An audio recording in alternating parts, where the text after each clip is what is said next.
الرحمن الرحيم وصلى الله وسلم وبارك على سيدنا محمد وعلى آله وصحبه أجمعين. ربي اشرح لي صدري ويسر لي أمري واحلل عقدة من لساني يفقه قولي. سبحانك لا علم لنا إلا ما علمتنا إنك أنت العليم الحكيم.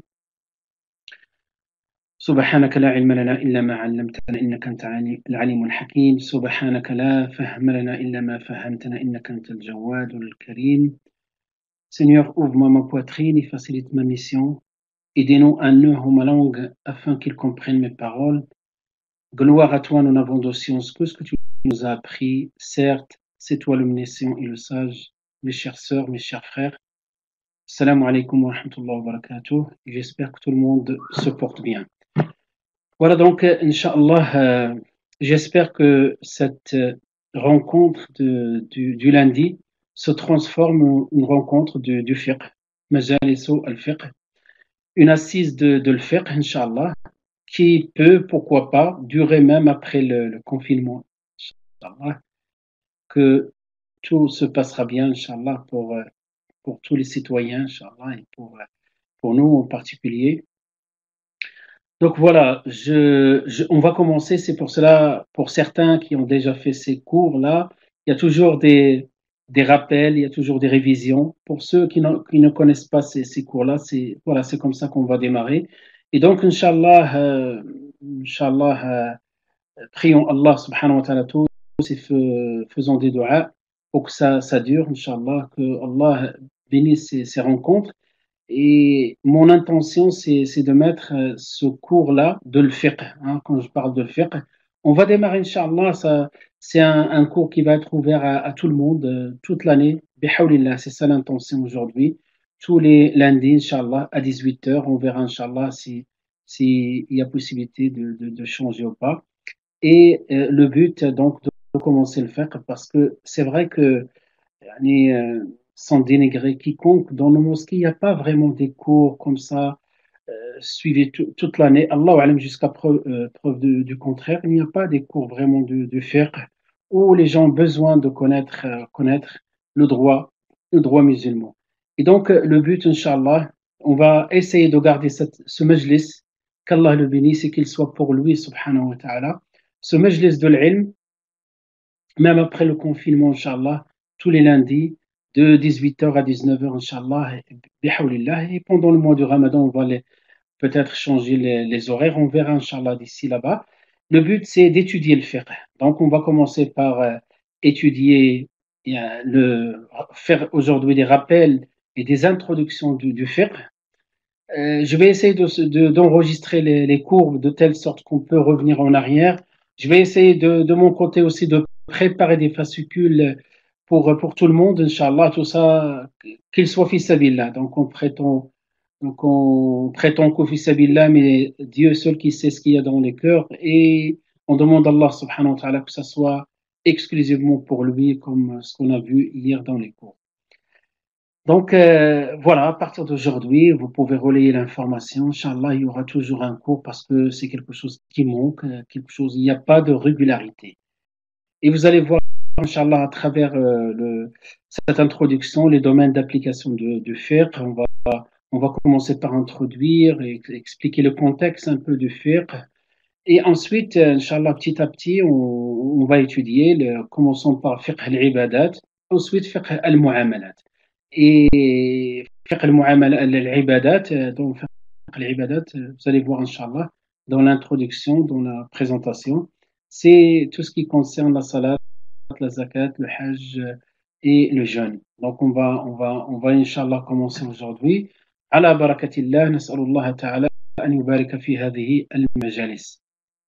Voilà donc comme vous voyez devant vous, l'écran est partagé. Tout le monde voit. Alhamdulillah. Alaykoum salam wa rahmatullahi ta'ala wa barakatuh. Et comme d'habitude, vous pouvez poser vos questions, Inch'Allah. Salam alaykoum wa alaykoum salam wa rahmatullahi wa barakatuh. Voilà donc, comme je vous ai dit, donc, ces cours-là, ceux qui viennent de nous rejoindre, ces cours-là, ils vont être des cours, Inch'Allah, réguliers, c'est ça le but, de le mettre en place pour toute l'année, Inch'Allah. Même après le confinement, peut-être c'est un khair, hein, donc qu'on a vécu ces moments moments-là, ça nous a permis de réfléchir sur beaucoup de choses et pourquoi pas, c'est tout à fait possible de mettre en place des cours en ligne pour l'Ummah, Inch'Allah Ta'ala. Donc, on va commencer, Inch'Allah, par introduire et souvent, donc, comme ce qu'on a l'habitude de voir, Moukhtarir, alaykoum salam wa rahmatullahi wa barakatuh, Bouchnafa, Youssef, oui, Kamal, salam alaykoum, les habitués, mashallah. Sallallahu nakuna wa iyyakum, qu'on soit tous, Inch'Allah, ceux qui sont min ahl al-ilm, ceux qui aiment al-ilm, Bouchnafa, je vois Céline, Caroline. Donc, ceux que je ne vois pas, Dieu les voit, alhamdoulilah. Donc, toujours on commence par, c'est-à-dire notre travail, ça va pas être murtajal, comme on dit, murtajal, c'est-à-dire sans ordre. Donc, il va être, Inch'Allah, avec un ordre, avec des références qu'on va citer. Chaque fois qu'on fait un cours, on va citer les références parce que le fiqh, c'est très large. Donc là, cette introduction, je me suis inspiré de ce petit livre, hein, donc, qui est la pureté rituelle de Monsef Zenati, qui est un enseignant de Château-Chinon, et un autre livre aussi dans lequel, une introduction au droit musulman. Donc, vous voyez, introduction à la jurisprudence musulmane. Donc, ces livres-là, ils se vendent sur le marché. Simplement, ça, c'est pas ce qu'on va faire par la suite. C'est simplement par rapport à ce cours d'aujourd'hui. Donc, on va commencer, Inch'Allah. Voilà ce qu'on va voir, Inch'Allah, dans ce cours. On va définir le fiqh, pour comprendre le contexte, hein, définition, et toujours, hein, garder ça comme méthode. Hein, c'est pas moi qui ai inventé ça. Toujours la définition linguistique et la définition juridique ou la définition conventionnelle. يعني التعريف اللغوي والتعريف الاصطلاحي. Les sources du fiqh, d'où on tire ce fiqh-là, on tire ce fiqh-là, et ensuite le domaine d'application. Donc ça peut être révision, comme je vois des étudiants qui étaient déjà là, qui sont en troisième année, quatrième année, mashallah.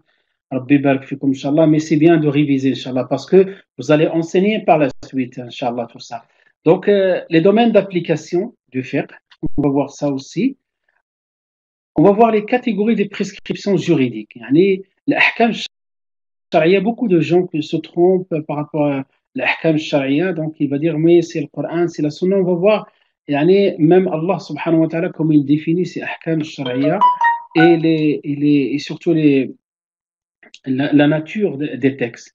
Ensuite, on va finir, hein, je pense qu'on va finir par parler un peu de. Il y en a qui essaient de nous. Salam alaikum.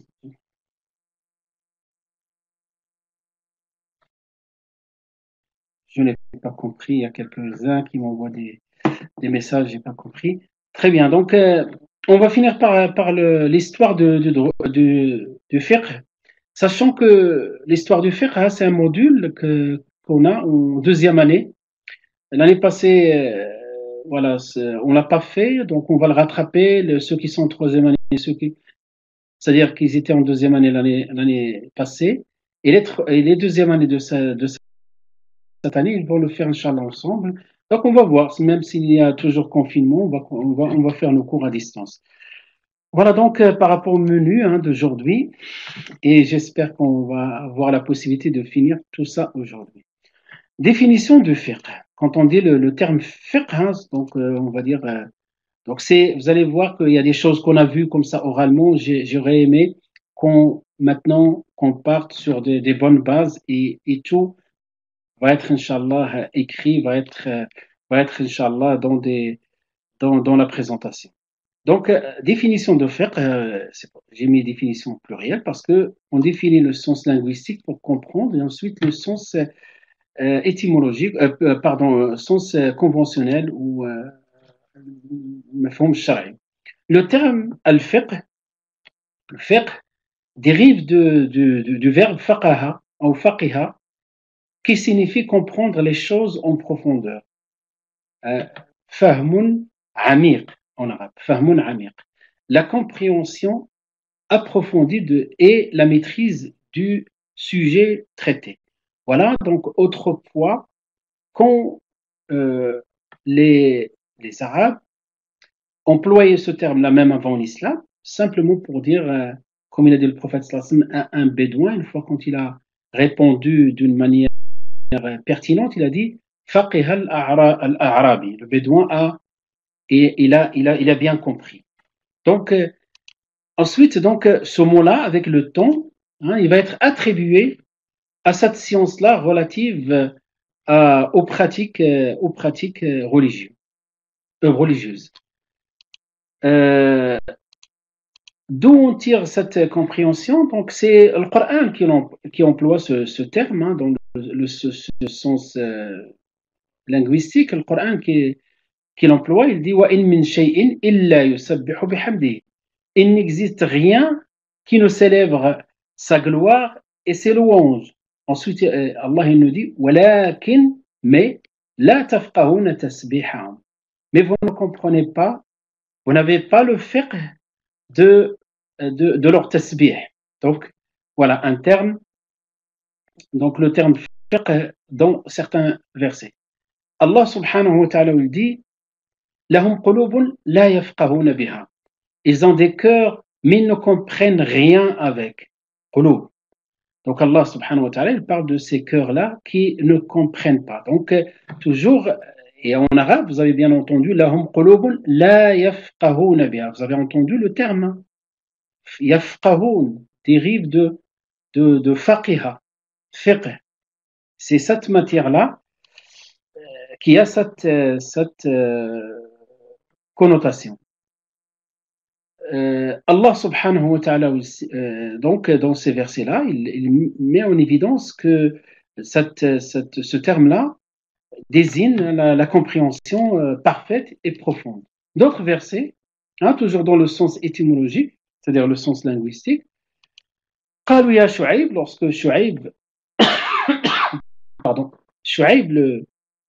le prophète, alayhi salatu wassalam, leur a transmis le message d'Allah subhanahu wa ta'ala. Donc ils n'ont pas compris la profondeur des choses. C'est pas qu'ils n'ont pas compris le fait d'adorer Dieu et d'être juste dans la balance, comme c'est dans le message de Shu'aib, mais ils ont pas saisi la pertinence de ce qu'il leur dit Shu'aib.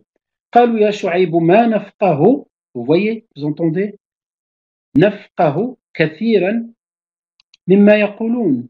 Ils dirent au Shu'aib, nous ne comprenons pas, voilà ce qu'on trouve dans les traductions, dans les Qur'ans traduits. Donc, قالوا يا شعيب, nous ne comprenons pas grand-chose à ce que tu nous dis, à ce que tu dis. Et le dua qu'on fait tout le temps, vous avez peut-être entendu tout à l'heure quand j'ai commencé, وَاحْلُلْ عُقْدَةً مِّن لِسَانِي يَفْقَهُوا. Aidez-nous un nœud en ma langue afin qu'ils comprennent. Yafqahu qawli. Yafqahu qawli. Donc c'est de là vient le terme fiqh. Je voulais pas aller encore plus loin parce que chez les savants, les linguistiques, donc ils vont saisir un certain nombre de versets dans le Coran. Je pense ça tourne autour d'une dizaine ou une vingtaine. Et à partir de ces versets-là, ils vont tirer le sens, et ça tourne, tous ces sens-là tournent autour de la compréhension profonde. Et donc, c'est un compliment quand on dit à quelqu'un faqiha, donc faqiha, avant qu'on parle de cette discipline qui est le fiqh. Mais avec le temps, vous voyez, les sciences se sont développées, donc les sciences du Coran, les sciences du hadith, al-maghazi au départ, c'est la sira du prophète sallallahu alayhi wa sallam, donc toutes ces sciences-là vont se développer avec le temps. Et ça c'est très important à souligner, la seule discipline qui va avoir cette part-là, et qui va monopoliser, si j'ose dire, ce terme-là, de le fiqh, c'est cette discipline-là de ce qu'on appelle aujourd'hui le droit musulman. Donc, bien sûr, toutes les sciences, wa alaykoum salam wa rahmatullahi wa barakatuh, toutes les sciences nécessitent la compréhension. Sans la compréhension, on ne peut pas avancer. Mais la seule, subhanallah, discipline qu'on va lui attribuer cette connotation positive qui est al-fiqh. Donc, avec le temps, à partir des début de l'histoire des écoles juridiques, hein, on va commencer à parler de faqih, l'imam Malik, un faqih, et avant lui aussi, comme fuqaha, on les appelle al-fuqaha al-sab'a à Médine. Hein, ils étaient connus comme ça, 7 personnes, et deux, l'imam Malik, il va hériter de leur science. Et cette science-là remonte, donc si on cherche la chaîne de transmission, cette science remonte jusqu'à Omar ibn Khattab, radiallahu anhu, qui remonte jusqu'au prophète sallallahu alayhi wa sallam. L'imam Malik à Médine, c'est lui qui va avoir cette part-là. Et ces personnes-là, il y avait des muhaddithines, on les appelle des muhaddithines. Il y avait aussi des linguistiques, il y avait toutes ces disciplines-là. Mais ceux qui vont aller extraire les lois et qui vont mettre en évidence les avis juridiques, c'est eux qu'on va leur donner. Hein, donc, on va les couronner par cette terminologie qui est tellement positive, qui est al-fiqh. Et donc, à partir de là, on l'appelle al-fuqaha. Ne tenez pas compte des fois dans l'usage linguistique, les locaux, les usages linguistiques locaux, comme au bled, lorsqu'on dit al-faqih, ça n'a rien à voir, même subhanallah, on a vidé ce mot-là de son contenu, et plutôt quand on dit à quelqu'un c'est un faqih, c'est avec on parle de quelqu'un comme si on a c'est-à-dire de l'appétit envers lui. Donc, quelque chose comme c'est quelque chose de négatif. Donc, al-fiqh, voilà, donc le sens linguistique, hein, ça vient de la compréhension, profonde. Après, maintenant, comme on a dit, il y a le fiqh, voilà, le sens linguistique, ensuite le sens terminologique. Ça, c'est toujours, je répète, je le dis, je le répète, c'est important pour vous de comprendre quand on commence une discipline, il faut commencer par la définir, commencer même étudier son histoire pour mieux comprendre. Et commençons toujours par les choses des bases et ensuite petit à petit on va rentrer dans les ramifications. Là on est dans le domaine du fiqh et que ceux et celles qui viennent de nous rejoindre, Inch'Allah ça va être hebdomadaire même, Inch'Allah, bi'idnillah, qu'Allah nous facilite ça, même après cette période-là de confinement. Donc, maintenant, la définition terminologique. La définition terminologique du fiqh, c'est-à-dire maintenant le sens juridique. Ceux qui veulent suivre, Inch'Allah, ces cours, hein, qui veulent s'inscrire dans la durée, qu'Allah nous facilite tout ça, apprenez ça par cœur. Les arabophones, apprenez en arabe aussi. Donc, al-fiqh, ça, c'est ce que vous allez trouver dans les livres. Vous allez commencer ce soir, si vous ouvrez un livre, de fiqh, vous allez trouver cette définition. Al-fiqh, fil istilah, là on dit l'istilah shar'i, c'est-à-dire le sens conventionnel, هو العلم بالأحكام الشرعية العملية المكتسب من أدلتها التفصيلية. Le fiqh est la connaissance de l'ensemble de prescriptions juridiques pratiques extraites à partir de leurs indications spécifiques. Donc, je répète, le fiqh, tout ce que je soulignais en rouge, c'est les mots qui sont clés qu'il ne faut pas oublier quand vous définissez le fiqh. Il faut apprendre par cœur cette phrase-là. Le fiqh est la connaissance de l'ensemble des prescriptions, donc l'ilm, la connaissance, de l'ensemble des prescriptions. L'ahkam, c'est ça ce qu'on appelle l'ahkam, c'est-à-dire les statuts juridiques, halal, haram, etc. Juridique, on ne parle pas de pratique, on ne parle pas de dogmatique, parce que dans la religion, il y a 2 domaines. Le domaine du dogme, hein, de la connaissance de Dieu, l'au-delà, les anges, c'est ce qu'on appelle le dogme, l'aqida. Donc là, le fiqh ne touche pas ce domaine-là. Donc il touche que le domaine pratique. C'est quoi le domaine pratique? Al-wudu, salat, le hajj, les ventes, les transactions, les prêts, etc. Tout ça, ça rentre dans ce qu'on appelle le mariage, le divorce, l'héritage. Tout ça, c'est les prescriptions juridiques. Pratiques. Hein, donc, pratique. Al-amaliya, pratique. Extraite. Al-muktasabu, extraite à partir de leurs indications spécifiques. C'est quoi les indications spécifiques? C'est ce qu'on appelle la source de référence. Ce que certains jeunes, des fois, quand ils disent « je veux un dalil », c'est ça. C'est ça. Donc la source, d'où on a tiré ce hukm-là. Quand tu vas dire à quelqu'un, ça c'est autorisé, non autorisé, recommandé, recommandé, déconseillé, etc., il va te poser la question, mais tu tires ça d'où? Tu vas lui apporter la preuve. Donc c'est pour cela qu'on dit le fiqh et la connaissance de l'ensemble des prescriptions juridiques pratiques extraites à partir de leurs indications spécifiques. On ne peut pas prononcer un hukm sans preuve. Et c'est ça, les indications. Et pourquoi on a dit spécifique? At-tafsiliya. Vous allez voir ici, parce qu'il y a une partie qui, malheureusement, je ne la vois pas. Je l'ai écrit en noir, je ne la vois pas, c'est pas grave. Par exemple, euh, l'obligation de l'accomplissement de